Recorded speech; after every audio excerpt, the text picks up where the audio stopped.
Next up. Whoa! We got a $20 super chat. $20 from... I've learned, I was about to say Mishaken, but I know it's Misha and Ken.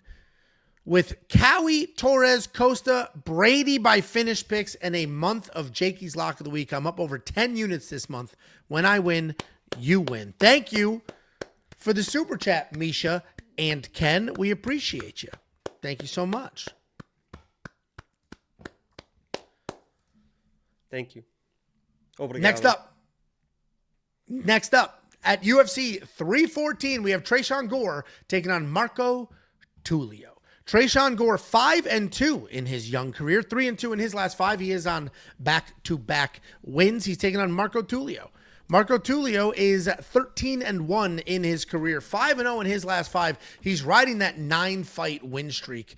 Tresean Gore, the tale of two fighters. At times, he's a heavy-handed come-forward wrestler. At other times, he's just kind of hanging out, not shooting. He was in a bit of a slump for his first couple of UFC fights because he was not wrestling. He was a little gun-shy in the feet, but he seems to have turned that corner. His back-to-back wins, he worked in some wrestling. Did you hear his interview talking about the Brundage fight? No. I think he got it short notice. He had to lose like 30 pounds in like a week. So I guess for fight week, he just didn't eat like Monday, Tuesday, or Wednesday. And then they cut the weight, and he made weight. I don't know if he missed weight but he made weight enough to fight.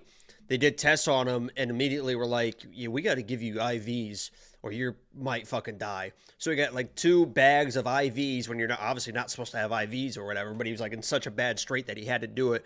Showed up for the fight. Didn't know anything about Cody. This is what he says about everything. Didn't know anything about Cody. Went in. I guess 2 of his coaches were cornering other people. So he didn't even have a corner. So he was just winging it in there. He said, so I was just going to blast some leg kicks and just see what happened or something. And then he got knocked out. Well, and pretty wild. In my, that is wild if that's all, which I imagine it is true. But the IV thing will get you suspended. You can't get an IV for any reason. They did it. Yeah, that's what's crazy. You can't do it for any reason. Well, I guess there's no USADA anymore. So they can kind of make whatever rules they want now. Well, that was 3 years ago, so nice try on that. 4 years ago? I don't know. Well, then you can't. Well, whatever. I don't know the ins and the outs, but that seems a little suspicious. I think if you're about to die, Angelo, they'll let you have. They're not going to fucking chain you in a room. Correct, but then why would they let you fight? They thought you were going to die, but 2 bags of illegal substances. Now you're not going to die, but you can still fight? That's exactly, yeah. There you go. Fixes a problem. Seems a little suspicious. But anyway, bags or no bags, losing to Cody Brundage in the first couple minutes of the fight is kind of something that could happen, right? First couple minutes of that fight, Cody Brundage is dangerous as hell at all times. And the beginning of his UFC career, a little slow, wasn't really taking the wrestling very seriously, just kind of hanging out, striking a little bit. Now that he's gone back to the wrestling roots, he's making some things happen. 2 wins in a row, the latest, a finish win over Antonio Tricoli. And that win was so good that Mackenzie Dern dumped his ass. Said, I can't. Look what just happened to this guy. I'm out of here. That was embarrassing. Speaking of girlfriends of fighters, we have Norma Dumont's boyfriend, Marco Tulio. And he's a good striker, a solid grappler. His striking is diverse. He's got plenty of power. His volume is solid. It's not overwhelming, though. He will take his time. He'll find his spots. He'll fight at distance. He has no problem with leg kicks. He has very good grappling as well, where he can get the fight to the ground and either ground and pound or look for a submission. He's coming off that finish win over Ihor Peteria at UFC Vegas 101. Jakey boy and I were there. Hey, you have the picture? Show the picture, Jacob. Show the picture of what? I don't listen to you. Of Marco Tulio's corner. Are you some sort of pervert or something? Okay. Yeah. No, fuck it. Don't do it. I mean, Tresean Gore. What's in the picture, Angelo? Let us know. Perv? You took it. I'm the perv. You took it. You took the picture. You zoomed in and took a picture on your phone. You took of what? Say it, you dirty bitch. Say it. Of Marco Tulio's corner. What's in the picture? Say it, you slut. Say it. His corner woman. What about her? Get she out was of there that dirty supporting mouth. her. She was there supporting her man. I want to see you say it with your dirty mouth. Her fat ass. Her big fat ass was in that picture. And you took it on your phone. I'll get the picture now. And she saw you taking it. Well, I don't know. Anyway. I'm a big fan of Norma. I bet you are. And the funny part is somebody in Discord was like, Angelo, how can you make jokes about Norma's butt? It's like, dude, DC says it. Laura Sanko says it. It's like literally a topic in everything that happens with her. This isn't just like some weird nonsense. They all talk about it. And somebody was like, she got cheated on, right? It's like, okay. The fuck does that have to do with anything? Anyway, Tresean Gore's got a little bit of hype behind him. 2 wins in a row. And now he's back in that win column. And it's a little tricky because I do think he loses here. I think Marco is the better fighter literally everywhere, and I think he gets it done. But if all of a sudden Tresean's coming out back to those wrestling roots, shooting big takedowns, grinding, in great shape, he could make this a little tricky. Marco's a big-time favorite here, but I got to go with him. He's somebody that, as the week has gone on, I've gotten more and more confident in. I started with like, I don't know, Tresean can be good. But the reality is Marco's got 3 wins in the UFC universe, and now he's going to have 4. Have you found the picture, and what do you think about this fight? Yeah, I found a... so you just wanted me to show the last time that you... So here's some... Here, I'll scroll through. So here's some of the pictures from Marco Tulio's last fight. Let's see if we get him.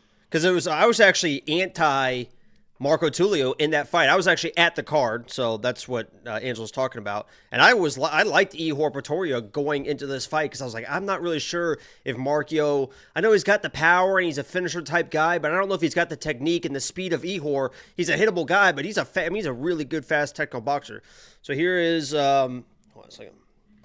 Let me get this so I can do this and just kind of scroll like this. We're going this way with it. Yeah, so here's like Ihor, right? And then there's Ihor getting ready to walk out. I'm trying to see the other fights. Where's the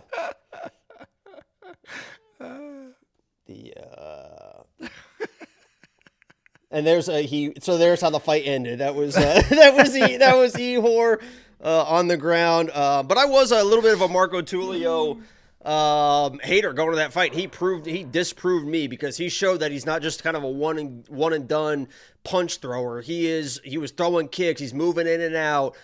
He's got the boxing going, but he's got kickboxing. He looked really clean. And I know that Ihor's a hittable guy, but his technique was there and he stayed patient with it. And I think as long as he stays patient with Tresean Gore, Tresean with this newfound confidence, we still don't really even know if he's good yet. I mean, these kind of like Mickey Mouse fucking weird ass guillotines he keeps getting. Congratulations to him for snatching him up, but we've never really seen him still like kind of in the striking and that. So I just think the striking is going to be a little bit too much. And if Tresean Gore comes in with that wrestling game plan and picks him up and slams him down like he's done to some people, he's going to have an opportunity. But I think closing the distance is going to have some issues. So I like Marco. I think the odds are probably a little bit wide, but I'll be honest, I bet Marco. So. Yeah, I mean, it should be fine. Tresean's interesting because his losses are better than his wins. Like, he's got 2 wins, great, but they're not over anybody spectacular. The losses are credible. Oh, you lost early to Cody Brundage when he's, like, the most dangerous? Fine. And you lost the Bryan battle? Fine. Like, those are quality losses. So it is tricky. He's only got 7 fights compared to 14, literally half. So it makes it a little weird, but I'm going to go ahead. I'm with you on the Marco Tulio side. $9,200 in DraftKings Fantasy, that's when it gets a little like, I'm not sure. Because if Marco Tulio finds a finish, obviously he'll be worth that money. But if Tresean Gore sneaks in some wrestling, it goes a little long. We'll see what happens. This is a weird one. I think there's better money spent on this card for the DraftKings Fantasy side. The minus 340 could be worth it. If you do want to check out every single pick, bet, and tool that we have, they're all available right now at WeWantPicks.com. It is only $10 for an entire month. Yeah, did we get a new Young LA box? Not yet, but Giordani is in here. And Giordani said, Giordani's the young LA guy. The guy who hooked us up. I just fucking realized what that said. Angelo, send me another dick pic. I didn't see that one. I just saw him asking if we got the new care package or whatever. So when you posted that one, I didn't even know he wrote that. So that was a surprise to me. Well, where this is coming from is he texted me Saturday like, yo, send the pics. But the way he wrote it, it said dicks. And honestly, I think he was like testing me. I think he wanted to see, like, is he going to send it? Let's see. Is he going to send it? So I sent it. I said, fuck it. And I sent Like it. sometimes, like if your boy's sleeping over, you just go over, you make out with him while he's sleeping, and then if he wakes up and he's like, "Dude, what the fuck?" It's like, "Oh, I was sleepwalking." Yeah, right? yeah. But if I he's thought you were like, drowning. It was a dream. yeah, but if he's like, "Dude," it's like, now it's go time, and we solved It's that the only problem. way to know. Yeah, like itsy bitsy spider, and then see how far that it can go up the spout. $4.99. It's a real shame that we didn't get more famous a little bit earlier, because I think you would have thrived at those Diddy parties. Me? Yeah. I am a social butterfly. Cody Moore, $4.99. Lopez, lock of the week. Chandler and Jan also. Thank you, Cody. And Giordani with the $100 super chat. Wildly unnecessary, dude. You send us boxes of stuff whenever I'm going to send this back.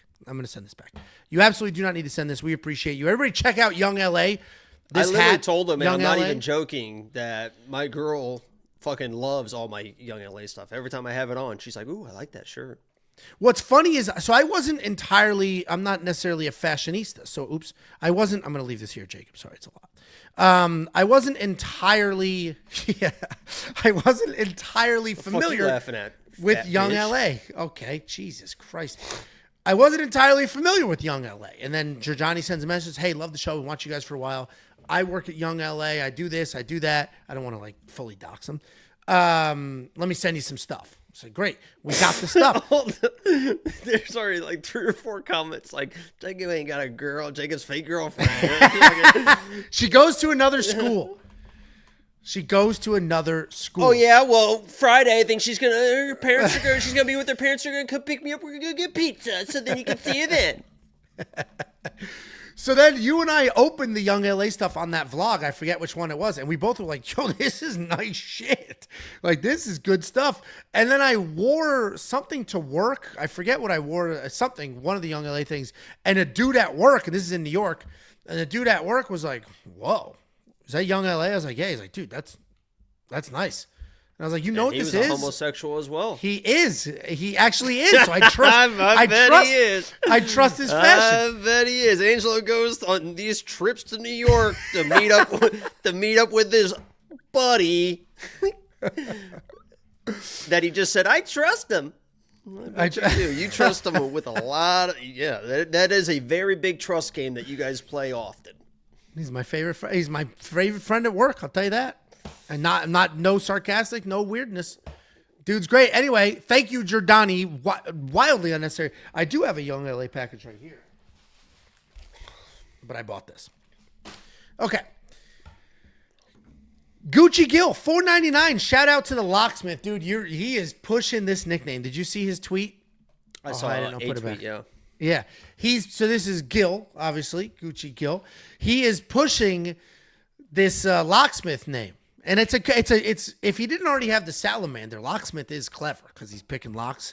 The underdog's the way he's doing. And the beacon of stability I've been eating lately, Joint Premium, worth every cent. Myself to be defined with just lock of the week. I'm more than just a piece of meat like that. You're a complex man. Yeah. I'm an onion. Peel back the layer. Yeah. You know that's from? Women cry when they're around you. No, what's it from? Hold on just a second here, because I'm going to ask the question again. I want you to think hard, okay? Do you know what that King of Queens. It's King of Queens. It's Doug in King of Queens. Am I wrong? It's Shrek. Oh, Shrek? I love Shrek. Apparently not. It's one of the more famous lines. The only line I could think of on demand is, "My mouth was open," when Shrek farts in Donkey's mouth. Shrek farts walking up the hill and Donkey. That's the one line you remember? Oh my God. 5 minutes after we're talking about your fucking homosexual co-worker. My mouth was open. I love it. I do love Shrek. Shrek was the first cartoon that was like, hey, this could be funny for adults too. Anyway, thank you, Gucci. Thank you, Giordani. Thank you, everybody else, for the super chats. Let's move on.